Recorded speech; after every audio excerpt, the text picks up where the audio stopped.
Break के बाद आपका स्वागत है। और ब्रेक से पहले हम आपको बता रहे थे कि कल यानी कि 7 जुलाई को प्रधानमंत्री नरेंद्र मोदी गुलाबी नगरी के दौरे पर रहेंगे और इसको लेके तमाम तैयारियां भी की जा रही है। और सुधीर संवाददाता हमारे साथ सीधा जुड़ चुके हैं। सुधीर, प्रधानमंत्री नरेंद्र मोदी का कल जयपुर दौरा है, क्या कुछ तैयारियां?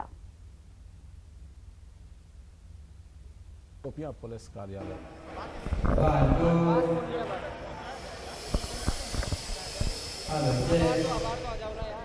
जी सुधीर, आप तक हमारी आवाज पहुंच पा रही है?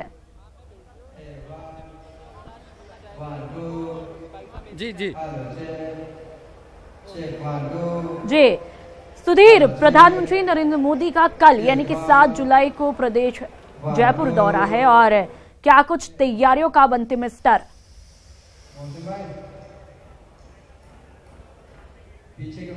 देखिए, तैयारियों की बात की जाए तो पिछले 5 से 7 दिन से लगातार यहाँ तैयारियां शुरू हो गई थी और उन तैयारियों को अब अंतिम दौर में पहुंच चुकी है, क्योंकि कल इस वक्त तक यहाँ पर जो राजस्थान के विभिन्न योजनाओं के लाभान्वित हैं, सरकार की योजनाओं का, वो लाभार्थी यहाँ आने लग जाएंगे।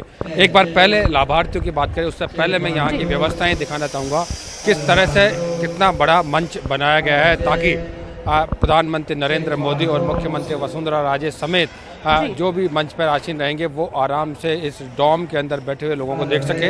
इसके अलावा बड़ी बड़ी स्क्रीन्स लगाई गई है, LED स्क्रीन्स लगाई गई है ताकि किसी को सुनने में, देखने में सब तरह की सहूलियत हो। तमाम जो व्यवस्था हैं उनको अंतिम रूप दिया जा रहा है, चेक किया जा रहा है और उन अंतिम रूप के तहत सारे काम हो रहे हैं। यहाँ पर अलग अलग जो 12 योजना है उनसे संबंधित अलग अलग कलर के बॉक्स बनाए गए हैं। राष्ट्रीय बाल स्वास्थ्य कार्यक्रम इसको सबसे ऊपर रखा है, इसके बाद मुख्यमंत्री राष्ट्रीय योजना, भामा स्वास्थ्य योजना, पालनहार योजना, प्रधानमंत्री मुद्रा योजना, इस तरह से तमाम जो 12 योजना हैं वो बिल्कुल प्रधानमंत्री जिस स्टेज के सामने बैठेंगे उस स्टेज के लास्ट तक, अंतिम छोर तक अलग अलग बॉक्स बनाए गए हैं और उन बॉक्स में अलग अलग कलर पर ये योजनाएं लिखी हुई है ताकि आने वाले जो लाभार्थी हैं वो उसी बॉक्स में जाकर बैठे। तो इस तरह से पूरी जो तैयारियां हैं उसको अंतिम रूप दिया जा रहा है। सुरक्षा के मद्देनज़र यहाँ पे अभी से ही पुलिस ने अपने अंडर में ले लिया और भारी संख्या में पुलिस बल सुरक्षा की दृष्टि से यहाँ पर तैनात किया गया है। तो यूँ कहें कि प्रधानमंत्री नरेंद्र मोदी की प्रधानमंत्री बनने के बाद जयपुर में पहली बार अमरूदों की सभा होने जा रही है। इससे पहले चुनावी सभा यहाँ पर ज़रूर वो एक बार पहले कर चुके हैं। और राजस्थान की बात करें तो प्रधानमंत्री बनने के बाद ये पाँचवा दौरा राजस्थान का वो कर रहे हैं। जी, साथ ही सुधीर, कंट्रोल रूम भी बनाया गया, वो किस तरह से पूरी मॉनिटरिंग करेगा?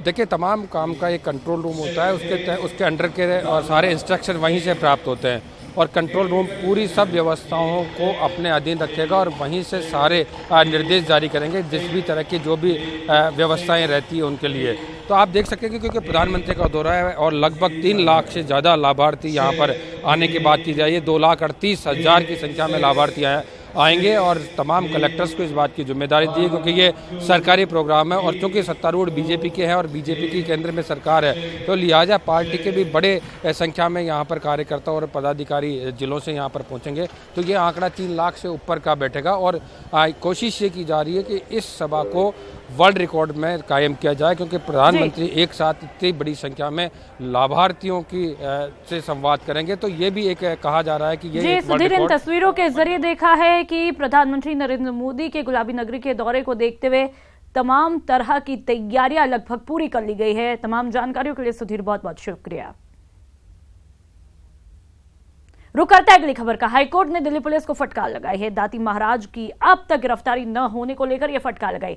हाईकोर्ट ने फटकार में कहा कि महीने से ऊपर हो गया है अब तक और आपने क्या किया? आपको अंदाजा है कि यौन उत्पीड़न और शोषण के क्या मायने हैं?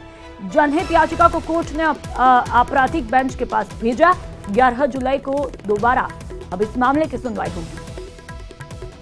अहम खबर, हाईकोर्ट ने दिल्ली पुलिस को फटकार लगाई है। दाती महाराज की अब तक गिरफ्तारी न होने पर हाईकोर्ट ने फटकार लगाई। हाईकोर्ट ने फटकार में कहा कि 1 महीने से ऊपर हो गया और अब तक आपने क्या किया? आपको अंदाजा भी है कि यौन उत्पीड़न और शोषण के क्या मायने हैं? जनहित याचिका को कोर्ट ने आपराधिक बेंच के पास भेजा।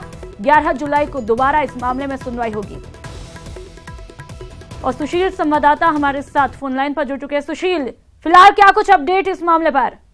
जी देखिए नूपुर, एक बार फिर से दाती महाराज की मुश्किलें जो है वो बढ़ सकती हैं, क्योंकि आज दिल्ली हाई कोर्ट ने क्राइम ब्रांच को काफी फटकार लगाई है।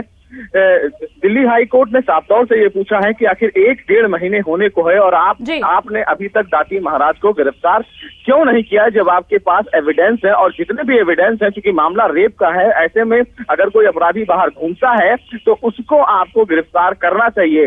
हालांकि दिल्ली पुलिस की क्राइम ब्रांच की टीम की तरफ से कहा गया कि वो इस पूरे मामले की जांच कर रहे हैं, जिस पर कोर्ट काफी नाराज हुआ। कोर्ट ने कहा कि अगर या तो फिर आपकी कहीं ना कहीं कार्रवाई में कमी है, जिसकी वजह से फिलहाल इनको अरेस्ट नहीं किया जा रहा है। और हालांकि दाती महाराज की गिरफ्तारी ना होने पर कोर्ट काफी नाराज था। कोर्ट ने साफ तौर से ये कहा क्राइम ब्रांच को इस पूरे मामले में डिटेल हलफनामा दाखिल करें और इस पूरे मामले को क्रिमिनल बेंच को भेज दिया, चूंकि ये एक PIL थी जिसमें ये मांग की गई थी कि इस पूरे मामले की इन्वेस्टिगेशन CBI से कराई जाए, चूंकि CBI इस पूरे मामले की जांच करे। चूंकि क्राइम ब्रांच लगातार 1.5 महीने हो गए अभी तक उन्होंने दाती महाराज को गिरफ्तार नहीं किया है, जिस पर कोर्ट काफी नाराज था और पुलिस को जम के फटकार लगाई है। जी, भले ही कोर्ट ने फटकार लगाई, लेकिन अब तक इस मामले में पुलिस द्वारा ढिलाई देखी गई। अब देखना होगा ये केस किस दिशा में जाएगा। तमाम जानकारियों के लिए बहुत बहुत शुक्रिया।